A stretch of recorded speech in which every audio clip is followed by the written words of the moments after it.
Way back when The Elder Scrolls 4 Oblivion came out, I was in college and I had a course in game programming, an independent study in game programming, because since I was quite young, I was trying to make computer games and not really knowing how. But Oblivion in particular was very exciting to me because it was a huge step forward, I think, in terms of a very popular playable game that had physics, that had a lot of features, a lot of realism that other games before that didn't really have. And I was really excited not only to play it, but to figure out how it was done. I wanted to be a game developer. I didn't actually do that. I didn't become a game developer until now. I've made the rather stupid decision to make my first commercial game myself as a solo developer. So if you want to come along with me on that very ill-advised journey, then please subscribe to my channel. One of the things that excited me a lot about Oblivion was the physics, and the game I'm making does have physics in it. But again, we're not going to get into that really. We're gonna make that a future video. But today we're going to be talking about what I'm calling the fundamental theorem of Oblivion, which is to do with what is the fundamental reality of the game that is Oblivion. And let me explain what that means. So Oblivion is an RPG, which means you're going to go around in this world, you're going to have an adventure, you're going to complete some quests. Completing the quests is completing the game in the sense that you finish the game when you've completed the main quest, sort of. But then players don't really want that. Not only do they not stick to the main quest, at least players like me, they want to keep playing after the main quest is over. And a quest could be anything. A quest is just do the thing that the story says that your player does, right? Which is the story part of this title. Whereas the game part of the title, the game of the game, is something more fundamental than is in any given quest. The quest could be literally anything, right? They could be go get some cheese, right? Is it a go get some cheese game? Well, kind of, but there is a fundamental of the game that exists while you're on the cheese getting quest and also exists while you're on the main quest and is just pervasive throughout the world. And one of the cool things about Oblivion is that all of the characters in the game play by more or less the same rules as the player character in terms of this fundamental theorem. And all of these things still apply, even in the remaster. These are essentially still, they're still true. The fundamental theorem is that you die if and only if your health points go to 0 or you have a scripted death. And there are maybe a little over a dozen scripted deaths in the game for NPCs, non-player characters, where they will die. And a couple of them are very obvious and towards the beginning of the game, right? There's very few. I believe the only one that I am aware of for the player character is in Shivering Isles expansion. So not even part of the original game. So the vast majority of the death, and there's going to be a lot of death usually in a game of Oblivion, is from health points hitting 0, which again, I mean, doesn't seem that impressive at the start of it. But we're going to break down how does one's health points get to 0, because this is the game, right? When your health points get to 0 and you die, that's how you lose. There isn't really winning, right? You can complete the main quest, but completing the main quest is not really winning the game. That's finishing the main quest. It's not even really finishing the game. Whereas dying is definitely losing the game, right? It's more true that dying is losing the game than it is that completing the main quest is winning the game, right? This is more fundamental. And this is the game part of the game. So how does that work? There's only really 2 ways. One is through magical effects, and the other is physical damage. And we're just going to break down exactly what those are and how they happen. It seems very simple, but it's about to get way more complicated. Okay, we'll start with the magical effects. What are the magical effects that can kill you by making your health points go to 0. And the first thing to understand is that health in the game is actually 3 different numbers. You have your health, which is your actual hit points at the time. You have your health max, which is the highest that your health points can go to at the time. And then you have your health stat. And so your health stat is the max that your max health can go to. And it depends on your attributes, especially your endurance, and how many levels you have had at what level of endurance. So you have this derived stat.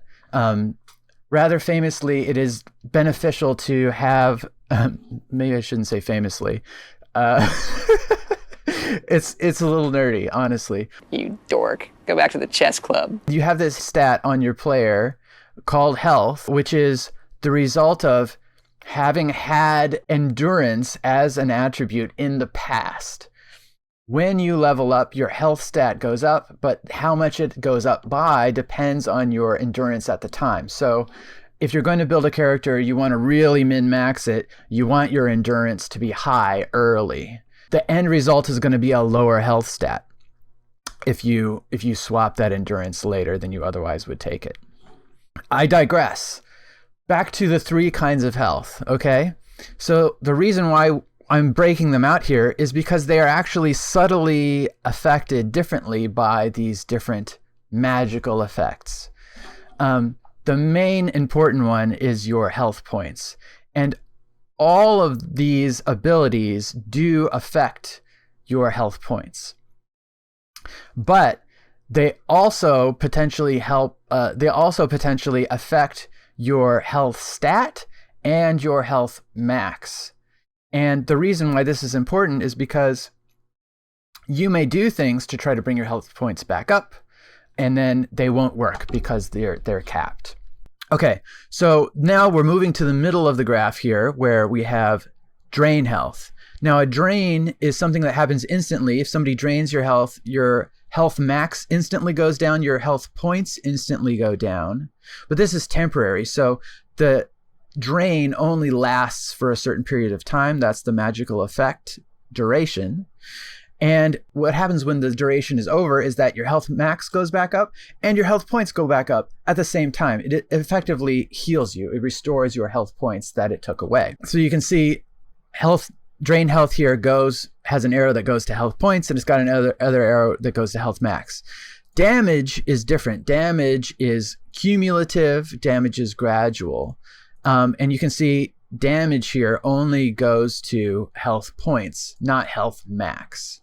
So as the damage spell is taking effect, your health points will be going down, and they'll stay down unless you do something about it. So this is effectively damage that you can heal, and this is the same as normal damage. This has the same ultimate effect as physical damage, except it's not as instantaneous.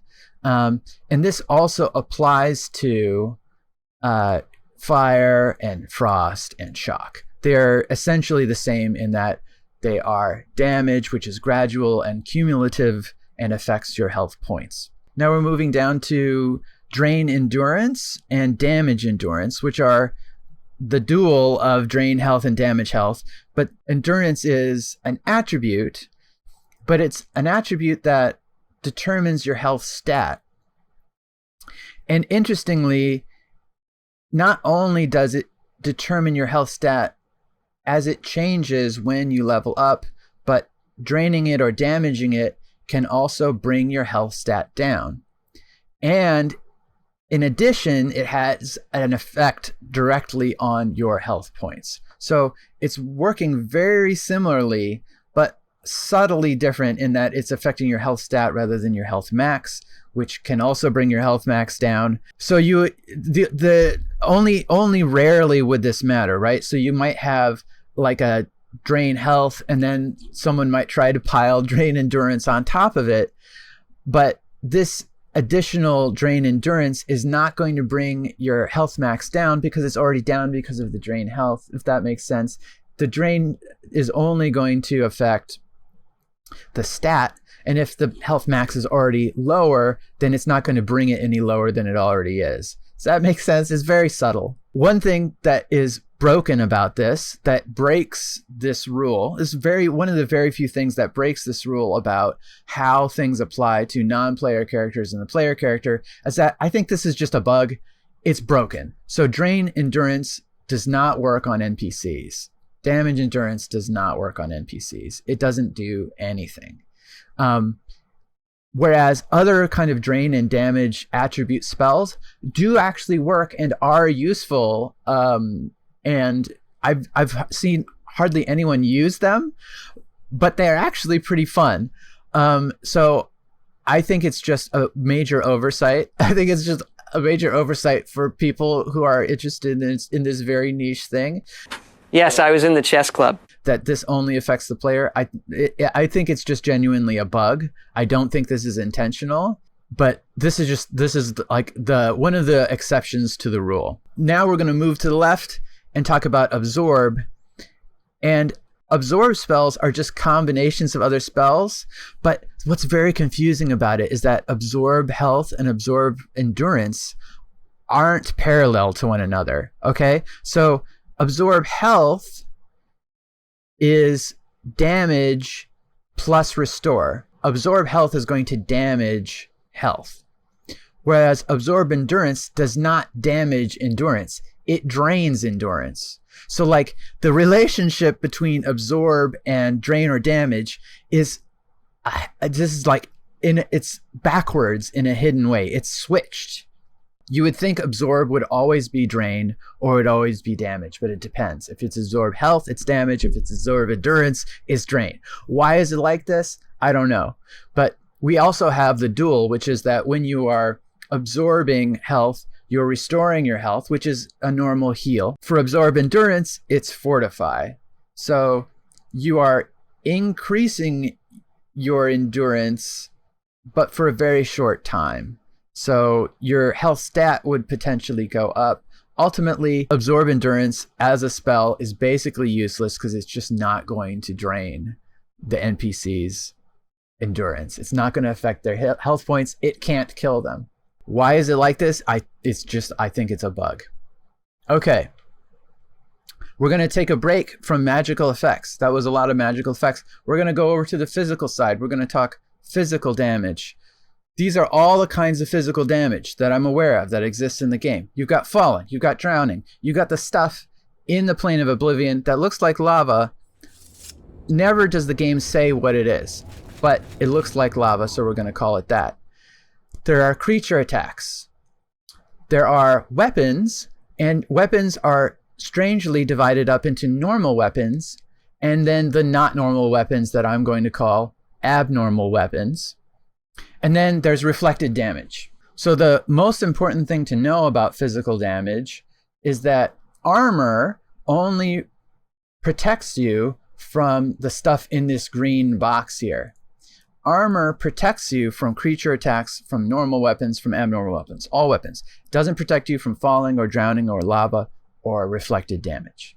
So the only reason that the distinction between normal and abnormal weapons really matters is that there is such a thing as resist normal weapons, and that is going to protect you from all of this weapon damage.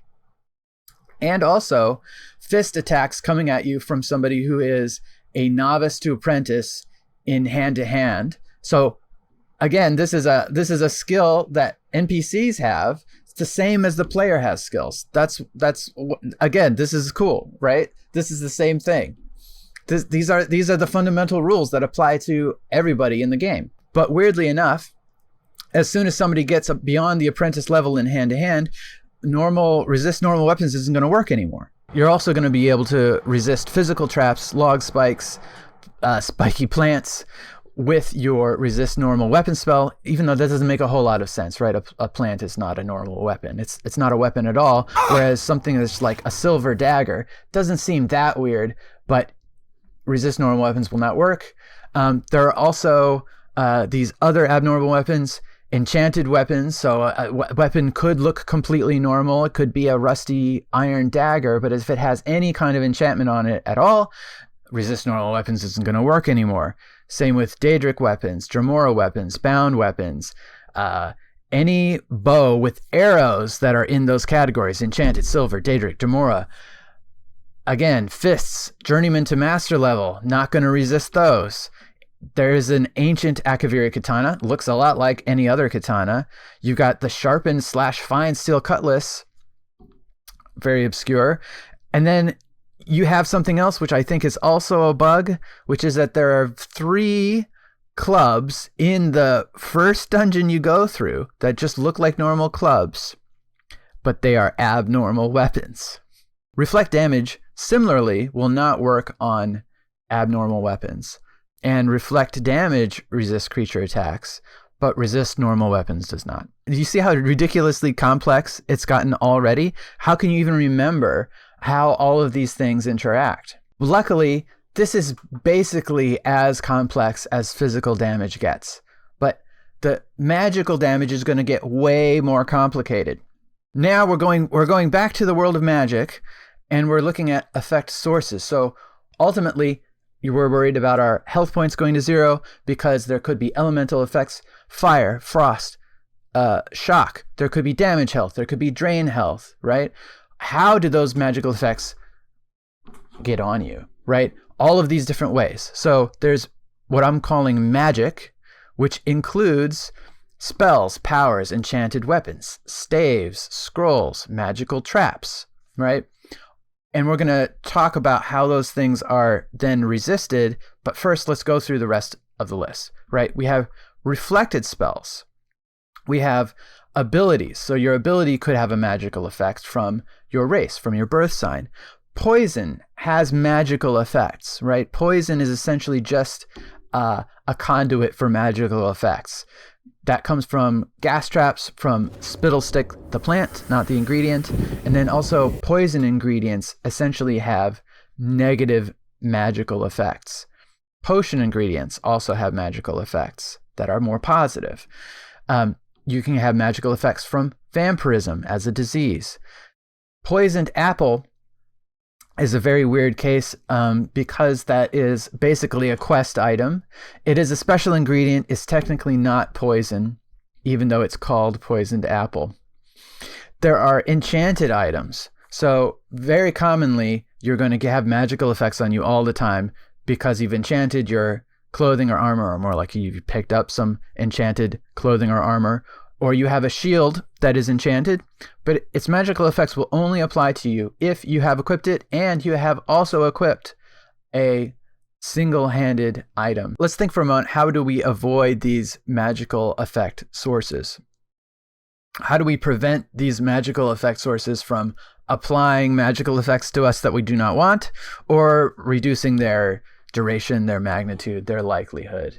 And it depends on what it is, and it depends on its source. So we have spells that we're going to use as a player, and then also NPCs are going to try to use spells on you, and you could potentially use silence or dispel to get rid of them. But if you see, this is this little brownish box here. This only applies to spell magic. So if it is a power, it's not going to work. And that can totally happen because, for instance, Nords have a power that comes from their race. NPCs have this power. They can use it on you. It can kill you. Dispel will not work. Silence will not work, right? Because it's not a spell. Whereas reflect spell will work, even though it's not a spell. So we have here this yellow box, which includes this greenish area, all of this. Reflect spell doesn't only work on spells. Reflect spell works on those powers, like I was mentioning. It works on enchanted weapons, staves, scrolls, okay? It does not work on magical traps, right? You can't reflect a spell back to a turret. I guess because it's not a character, that makes some kind of sense. But as we can see, this is not the case for other methods of reducing magical effects. Spell absorption works on the same things, except it also works on magical traps, which can be bad. So if you have spell absorption and you try to get healed by a well or a shrine, it may not heal you. And that's because spell absorption takes that magical effect, gets rid of it completely with some percentage chance, and instead turns it into magicka.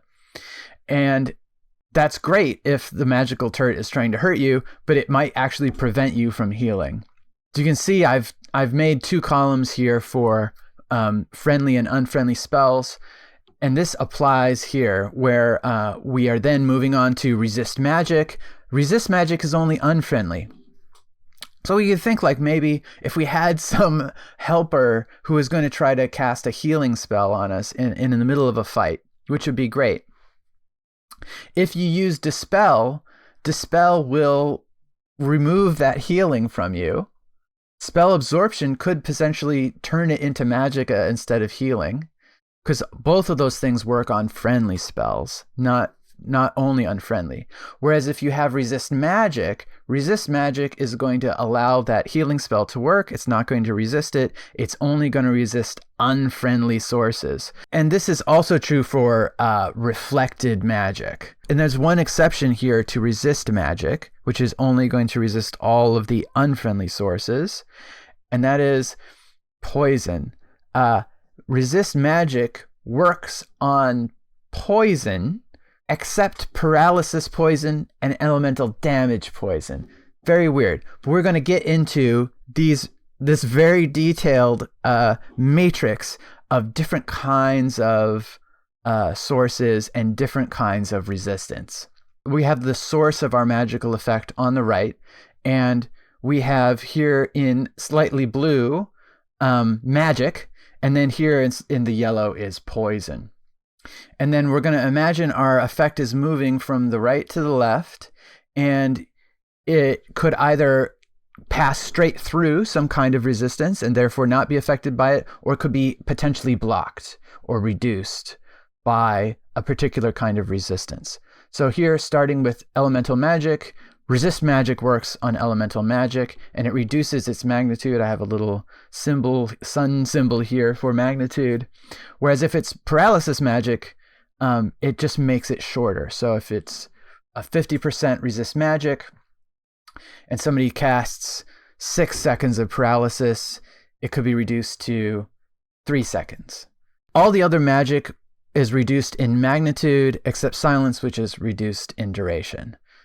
Then if we go down to poison, resist magic doesn't work on poison if it's elemental or paralysis poison. The other poisons actually are resisted by resist magic, strangely enough. Then if we look at magic when it comes to reflect spell, so I've put reflect spell here and spell absorption together because they work the same way. There's a die roll that happens when there's any kind of magic, and then if this doesn't work on poison, I haven't even put it down here with poison. Instead, we have resist poison, and this is a reduction in magnitude that is very much like resist magic is for magic. Except if you have some other poison that's not elemental or paralysis, it could be reduced by both resist magic and resist poison, weirdly enough. Then we have the different kinds of resist element. You could resist shock, you could resist fire, right? So for instance, you might have resistance to fire as a dark elf, right? So your elemental magic maybe has already been reduced by resist magic. And let's say you've failed to reflect or absorb it, and now we've gotten to resist element, and that will resist it further, reducing it further. So you might have a fire, 10 points of fire damage, you resist magic 50%, it goes down to 5, and then you resist element by 40%, and it goes down from 5 to 3. But then resist element is also going to work on elemental poisons in exactly the same way. Then we have resist paralysis. And this is, again, a die roll that only works on paralysis, but it works on the magic version, it works on the poison version. The end result is that almost everything is subject to at least 2 kinds of resistance, and in some cases 3. And then you can imagine if we've gotten all the way to the left here, we've taken all of our reductions, and we've cut past all of our die rolls, then actually the thing happens and the effect affects you. So there's layers to this. But then if you think about, okay, how do we play the game Oblivion as a player? How do we play this game? How do we think about building a character to leverage all of these crazy effects? So I would like to present what I call the Oblivion survivability onion, which is, in order not to be killed, don't be killed. In order not to be killed, do not be penetrated. Do not be hit. Do not be acquired. Do not be detected. Do not be there. These are all the ways in which you can survive in Oblivion. What does this mean? Okay, so I've broken down all the different things that make up the survivability onion that are present as game mechanics. So the reason why everybody becomes a stealth archer, I think, initially in these games is that there's a whole layer to the survivability onion that's only available to a stealthy player. There is more than one way to become a stealthy player. You can worry about sneak as a skill, or you could use magical effects like chameleon, or you could just hang out in the corners of rooms. And this is surprisingly effective. The other thing you can do, take your footwear off. Wearing boots causes you to be more detectable depending on their weight. The next layer would be don't be acquired. So even if you have been seen, the NPC knows that you're there, the creature knows that you're there, maybe they aren't actively attacking you. And stagger is one way to do that. It prevents the attack from even happening in the first place. Knockdown, paralysis, doing the same thing. Silence, potentially preventing magical attacks. Speed can be very effective. Obviously, you can just run away, but you can also have higher speed to enable you to run away. You could also drain speed to prevent an enemy from being able to catch up to you. Disarm is a good way to prevent being attacked, at least with a weapon. Okay, the next layer is don't be hit. So even if you are being attacked, how do you prevent the hit from occurring on your body? Again, you have speed, athletics, you can dodge, particularly arrows and magical effects are not that difficult to dodge. You just physically dodge, you stand behind stuff, you stand farther away. You notice traps before you get into them. You just don't fall off of things. And then you have all the stuff we just talked about in terms of reflecting, absorbing, resisting, all of these different kind of magical effects. But again, these are just the die rolls, right? Because those affect whether you are hit. And then don't be penetrated. How do we prevent the damage from happening? Assuming we've been hit, how do we prevent that from hitting? All the things we talked about before in terms of reflect damage, armor rating, and then resisting magical effects, poisons, elemental effects.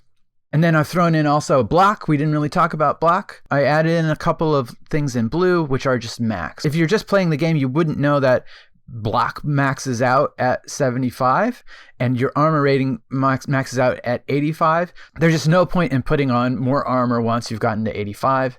And then speed and athletics can increase your speed. We'll go back to that now that we're thinking about maximums. Your speed and athletics max out at 255, which is insanely high. If you get your speed and athletics that high, you're just flying, okay? It is possible.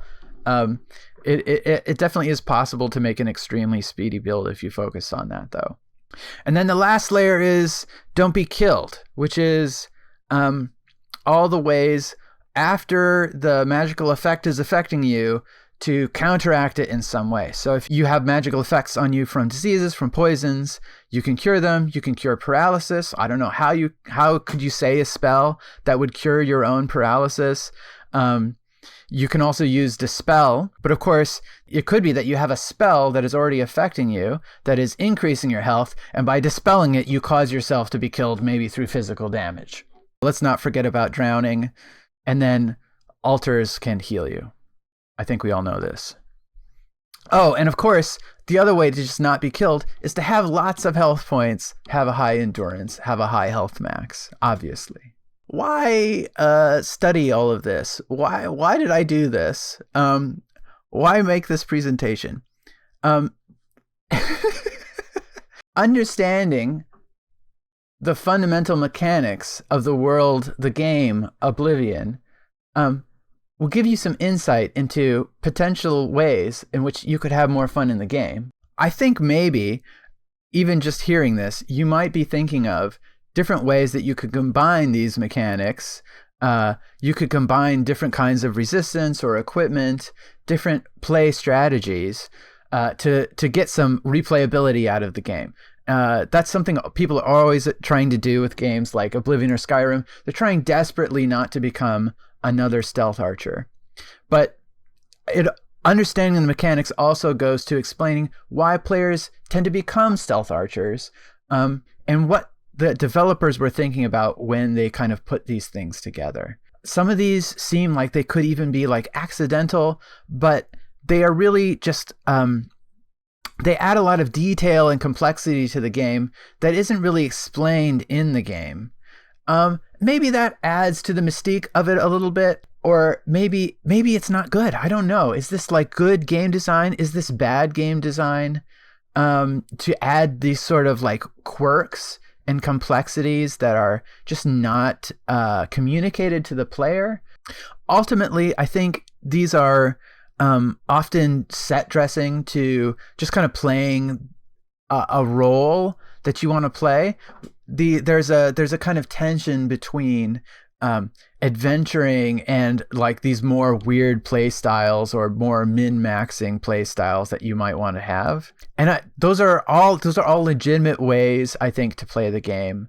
I think there's a certain kind of person. There's a certain kind of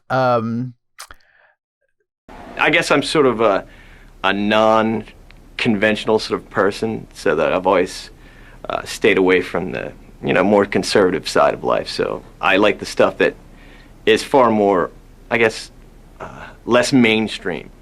So it wouldn't just follow this route along the path here. There's a certain kind of individual who might get an enjoyment out of finding a very weird build that is still viable, or at least something funny might come of it. And that's really, I think, like the part of the joy.